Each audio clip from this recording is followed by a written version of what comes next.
E aí, como a gente pode, como eu já até falei antes, com essa PNS, a gente teve essa definição do objeto da política pública de assistência social e do escopo do SUAS. A gente começa a falar do Sistema Único de Assistência Social.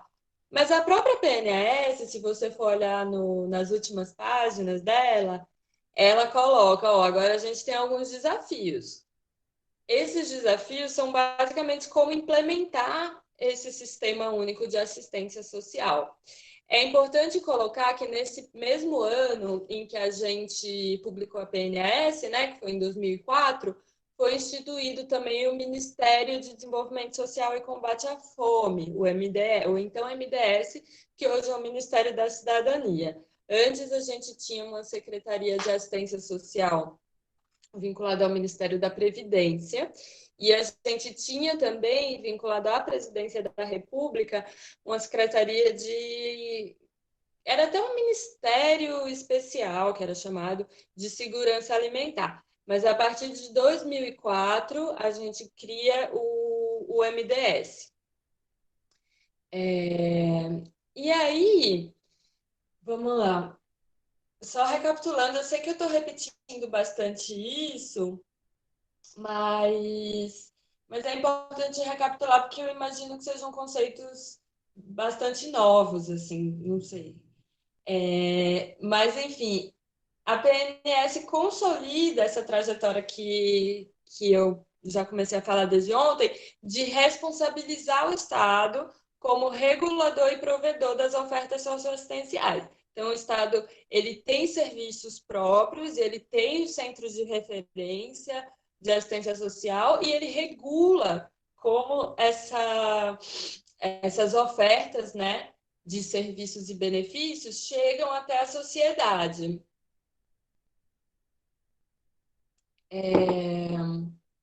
Ela fortalece essa institucionalidade também em nível nacional para sustentar a responsabilidade pública de todos os entes de governo. Mas como eu já coloquei, para implementar o SUAS era necessário também desenhar um arranjo institucional que possibilitasse que esse sistema único tivesse capilaridade em todo o território nacional. Essa noção de capilaridade, ela é muito importante para a política de assistência social, porque não dá para ter uma política só em capitais, num país desigual como o Brasil. A gente tem que fazer essa política chegar em todos os rincões do território. E isso é bem difícil, né? A gente tem um território com. Primeiro, uma geografia que é muito complexa, para começar, mas também desigualdades nessas regiões que são extremas. Eu, por exemplo, vim do Nordeste, né? Eu sou pernambucana, e meu pai, ele era do sertão do Nordeste. E eu lembro que quando eu era criança, e que eu ia para o sertão, era muito o clientelismo extremo, assim, a gente tinha doação de cesta básica pelo prefeito ou pelo padre, brigas políticas, era toda uma política que era baseada nesse clientelismo. Recentemente eu fui lá, uns 2 anos atrás, na cidade do meu pai, e aí já tinha CRAS. Eu vi lá o CRAS bem, bem bonitinho colocado, eu vi núcleo de convivência do idoso, e é muito legal ver isso na pele, né? É claro que numa cidade como São Paulo, a gente já tinha serviços e estruturas de assistência que precederam, inclusive, todo esse processo que eu estou falando, né? Que eu estou trazendo. Mas, embora eles precedessem, esse processo que eu estou trazendo foi o que, justamente, como eu já falei algumas vezes, trouxe a responsabilidade do Estado sobre esses serviços. Mas nessas cidades que são no sertão ou na Amazônia, de fato, o Estado chegar com esses serviços é algo muito recente e que, pela minha experiência, transformou determinadas cidades. Eu acho que alguns de vocês devem ter também experiências nesse sentido, assim, de ver a diferença de um CRAS, né, ser criada na cidade. Enfim, Para falar sobre essa operacionalização do SUAS, eu vou usar dois conceitos da ciência política, que são os conceitos de arranjo institucional e de capacidades estatais. Arranjo institucional, eu acho que o nome já, bem intuitivamente, a gente consegue pensar o que é. Alguém tem ideia do que seria um arranjo institucional? Na apresentação, eu coloquei já o conceito, né? Então, o conceito de arranjo institucional é colocado por Gomide e Pires, que é uma dupla de autores que utiliza bastante, que trouxe esse conceito, modelou para a teoria, coloca que é o conjunto de regras, mecanismos e processos que definem a forma particular como se coordenam atores e interesses na implementação de uma política pública específica. É bem legal esse conceito, eu acho, porque ele traz em si aquilo que eu tentei falar ontem, que é a inter-relação entre direito e política pública. Porque quando a gente fala que é um conjunto de regras, mecanismos e processos, a gente está falando de direito, nesse caso, né? A gente está falando tanto das normas gerais que estão por trás dessa política, como, por exemplo, a LOAS, que a gente tanto falou hoje, mas a gente fala também das regras mais específicas, sejam portarias, instruções normativas ou mesmo decretos, que estão regulamentando aquela norma geral e que traz esse desenho dessa coordenação dos atores e dos interesses. Também ficou claro, antes de passar para as capacidades estatais, ficou claro esse de arranjos institucionais? Ficou sim, professora. Legal. Sobre capacidades estatais, antes de falar de capacidades estatais, eu falei de arranjo institucional, mas é importante a gente falar um pouco sobre instituições, assim, enquanto perspectiva teórica mesmo, da, de qualquer, eu acho que da ciência política, mas do próprio direito do Estado, assim, é importante a gente pensar um pouco o que a gente quer dizer com análises de cunho institucionalista, que são as que eu faço normalmente, assim, eu tenho uma cabeça que funciona bem institucionalmente. O estudo das instituições, ele nasce da questão da agregação de preferências, né? Como as preferências se agregam em uma só decisão, e como esse processo, que é colocado a partir de regras, de mecanismos, de procedimentos, ele acaba moldando os interesses ao somá-los. As instituições são criadas para, como eu falei até ontem, reduzir a complexidade da interação entre atores, né? Estruturando-as. Né? Instituições são estruturas nas quais os interesses interagem. E isso é feito de maneira a otimizar todo o processo de agregação dessas preferências dos interesses desses atores, a partir das informações, a partir de incentivos, a partir de controles. Enfim, eu acho bem importante a gente pensar que aqui a gente está fazendo uma análise institucionalista. A gente está falando do Estado, de sua trajetória e dos mecanismos que esse Estado criou para implementar uma política. Sobre capacidades estatais, esse é um marco que também Gomide e Pires são pesquisadores do IPEA. Eles trazem justamente para a gente analisar e comparar arranjos institucionais distintos. O que são capacidades estatais? São elementos que concorrem, né, que se juntam e concorrem para a habilidade de um arranjo institucional determinado formular e executar políticas. Esses elementos, eles podem ser técnico-administrativos, e aí, nesse sentido, é bem dentro de um modelo weberiano mesmo, de burocracia. O que eu quero dizer com isso? eu quero dizer recursos que são organizacionais, por exemplo, recursos humanos, recursos financeiros, recursos tecnológicos, se existem sistemas informacionais.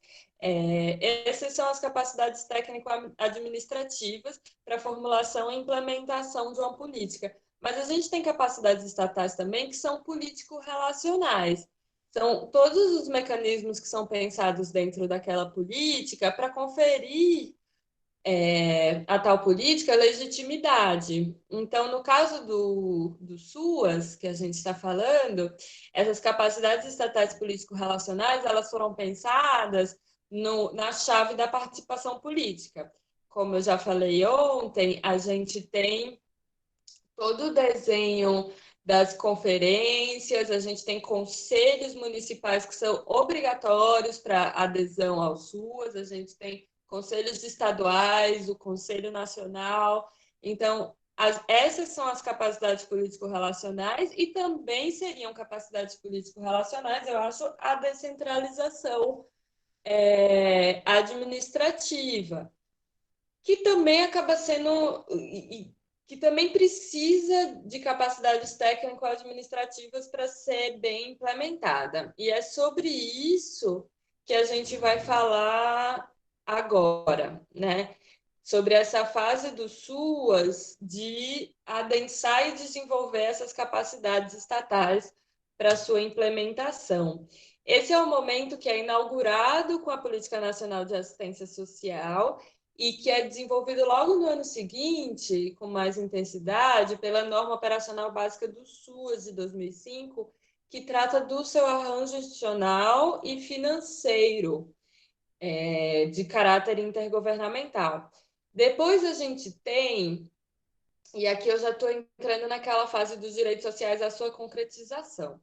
Depois a gente tem uma norma operacional básica do RH, dos recursos humanos. É bem importante a gente definir, dentro da política de assistência, quais são os técnicos, né, quais são os profissionais que fazem parte daquela política. Porque, haja vista ser uma política que deriva de ações de caridade, o que em muito diferencia essas ações de caridade para a política e para o direito que dela advém são os técnicos que a implementam, é quem a implementa. Isso acaba sendo um grande diferencial dessa política. Nesse período também, a partir de 2009, só de 2009, vamos lembrar que a gente começou a falar desde 1988, né, dessa formação desse direito. Só em 2009 a gente tem a criação dos Centro Pop. Centros Pop são, como eu falei, do CRAS e do CREAS, eles são os equipamentos públicos estatais específicos para pessoas em situação de rua. E a gente tem também a publicação da Política Nacional para Pessoas em Situação de Rua, também só em 2009. Foram 10 anos a partir da Constituição para a gente consolidar qual que é a política para esse público. É bastante tempo. E também em 2009, a gente tem a publicação da Resolução 109, que é a Tipificação Nacional de Serviços Socioassistenciais. A Beatriz falou dela hoje. É uma resolução nacional que determina exatamente quais são os serviços que configuram serviços socioassistenciais. A gente vai falar um pouco mais daqui a pouco. Também em 2010 é instalado o Censo SUAS. A gente tem um decreto que instala o Censo SUAS, que traz algo bem importante para quando a gente fala de capacidades estatais, que é a necessidade da gente ter informações sobre essa capacidade e transparência dessas informações também.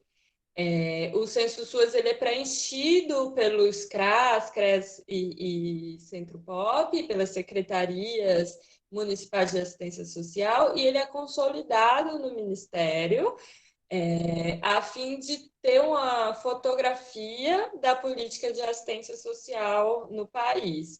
E, finalmente, a gente até... Eu frisei em vários momentos que a LOAS que a gente estava falando era a LOAS no seu formato de 2003, né? Agora, A gente chega em 2012 que tivemos uma alteração na LOAS que foi substancial. Se você abre a LOAS no portal da legislação, você vai ver ela cheia de tracinho de revogação e cheia de parênteses de adicionado por. A lei, eu coloquei 2011, mas é 2012, tá? A lei 2435, ela adequou a LOAS para acolher esses SUAS, esse Sistema Único de Assistência Social. Colocou os entes federativos como componentes do sistema descentralizado, trouxe os conceitos destrinchadamente de serviço, programa, projeto e benefício, que a gente já falou ontem, trouxe o índice de gestão descentralizada, o IGD, também está errado aqui, que a gente vai falar logo mais do IGD, que é um método de garantir as transferências e de calcular as transferências financeiras entre os entes federativos.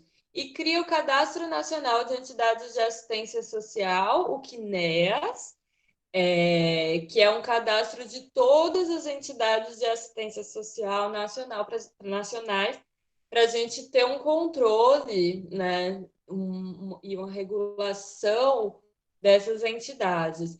Por isso que eu falei ontem que uma temática bem importante que advém da política de assistência, mas que não se restringe a ela, é a relação entre os estados e as organizações da sociedade civil, estados com E maiúsculo.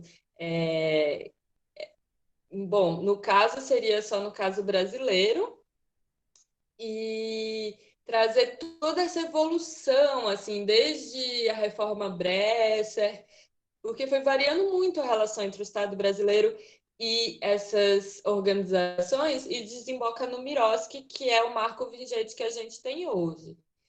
Eu acho essa uma temática bem interessante de ser analisada. Depois, em 2012, a gente tem uma nova NOB-SUAS, que também aprofunda e adensa esse desenho, né, do SUAS.